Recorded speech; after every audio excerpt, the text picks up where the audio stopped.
Саламатсыздар ма балалар? Қазақ әдебиеті сабағынан адамдық диханшысы тақырыбындағы екінші сабағымызды бастауға рұқсат етіңіздер.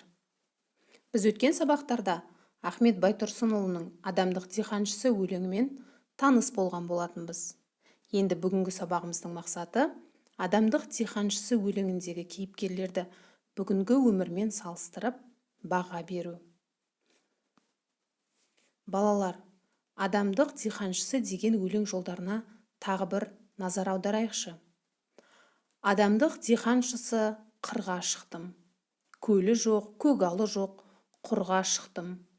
Тұқымын адамдықтың шаштым, ектім, көңілін көгертуге құл халықтың. Балалар, біз өлеңді өткен сабақта талқыладық. Алайда көбіміз әлі де бұл жерде егіншілік, кәсіп туралы, немесе бір диханшылық туралы жазылған деп қате ойламайық. Бұл жерде адамдық диханшысы деп ақын өзін айтып тұр.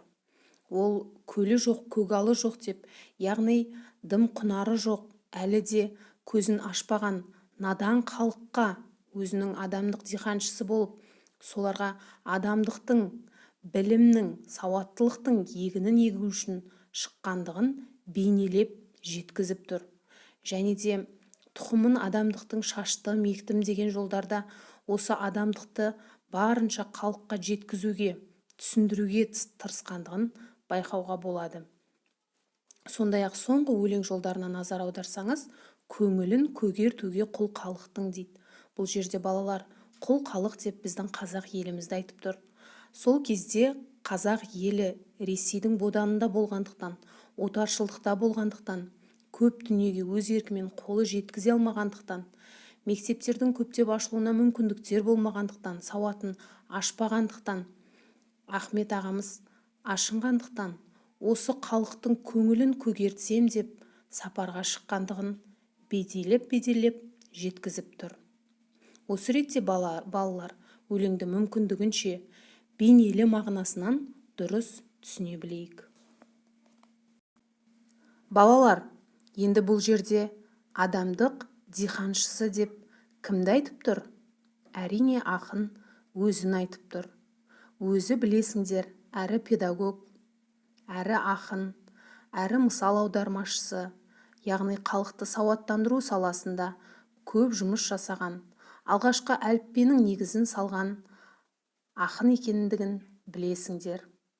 Ал енді балалар, бүгінгінің адамдық диханшысы кім деп ойлайсыңдар? Бізге адамдықты, адалдықты, адамгершілік қасиеттерді бойымызға сіңіретін ол ең алдымен отбасы. Анамыз, әкеміз, атамыз, әжеміз. Сондай-ақ мектеп қабырғасында ол біздің ұстазымыз. Және де адамдық диханшысы деп бүгінгі таңда тағы да кімдерді айтуға болады? Мүмкін ақындарды ма? Әлде тележүргізушілерді ме? Әлде жазушыларды айтуға бола ма екен? Өздеріңіз осы тарапта ойланып, адамдық диханшысы деп кімдерді айтар едіңіздер? Берілген топтастыру стратегиясы бойынша толтырып, өз ойларыңызды жазыңыздар. Балалар, сондай-ақ бұл өлеңде тағы бір кейіпкер бар. Ол халық. Балалар, өлеңде халықтың азат емес, өзгеге бодан болғандығын құл халық деп береді. Ал енді қазір біз тәуелсіздігімізді алған азат халықпыз. Енді өткен ғасырдағы, өткен дәуірлердегі халқымыздың жай-күйін қазіргі еліміздің жай-күйімен салыстырып көрелікші.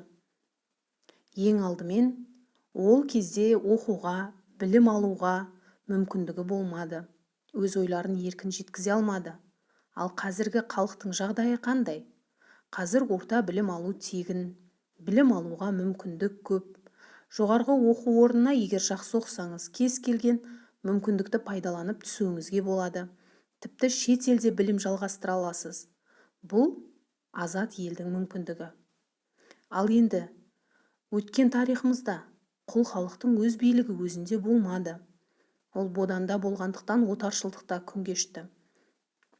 Ал енді қазір біз азат, еркін елміз.